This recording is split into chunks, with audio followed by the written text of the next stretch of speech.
5 fakta penjual gorengan di Jombang kena denda tagihan PLN 12 juta rupiah, kini terancam hidup tanpa listrik. Nasib pilu dialami Masruroh, 61, penjual gorengan asal Dusun Blimbing, Desa Kwaron, Kecamatan Diwek, Kabupaten Jombang. Pasalnya, janda yang setiap harinya menggantungkan hidup dari usaha berjualan gorengan, harus membayar tunggakan denda listrik dari PLN mencapai 12 juta rupiah.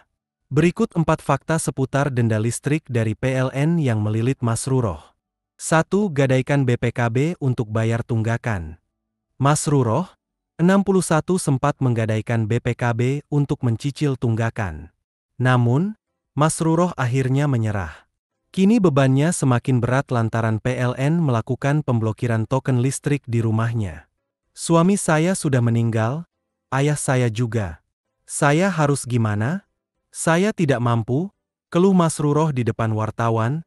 Ia menjelaskan, kasus ini bermula pada 2022 silam, rumahnya didatangi petugas PLN untuk melakukan pengecekan meteran listrik. Dari hasil pemeriksaan itu, petugas menemukan jaringan kabel yang diduga mencuri aliran listrik. Masruroh yang kini hidup sendiri di rumah mengaku tidak tahu menahu dari mana dan untuk apa kabel tersebut. Endak tahu kalau selama ini kabel itu untuk mencuri listrik, ungkapnya. 3. Pemasangan kabel lama, dilakukan mendiang ayahnya. Dia menuturkan, kabel listrik itu dipasang almarhum ayahnya, Naib Usman pada tahun 1992. Setelah itu, dilanjutkan almarhum suaminya, Mamik Suryadi. Masruroh mengaku, harus membayar 19 juta rupiah ke PLN sebagai denda akibat dianggap mencuri listrik. Ia mengaku, jumlah denda tagihan listrik yang ditujukan untuk dirinya mulanya 19 juta rupiah lebih. Setelah diangsur 2 bulan dari hasil gadai BPKB, dendanya kemudian berkurang jadi 12 juta rupiah. Setelah 2 bulan berhasil mengangsur denda, Masruroh yang hidup mengandalkan dari nafkah dari usaha jualan gorengan mengaku sudah tak sanggup lagi membayar cicilan.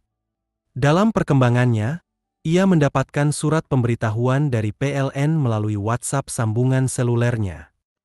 Dalam surat pemberitahuan juga ada ancaman akan dilakukan pemblokiran token.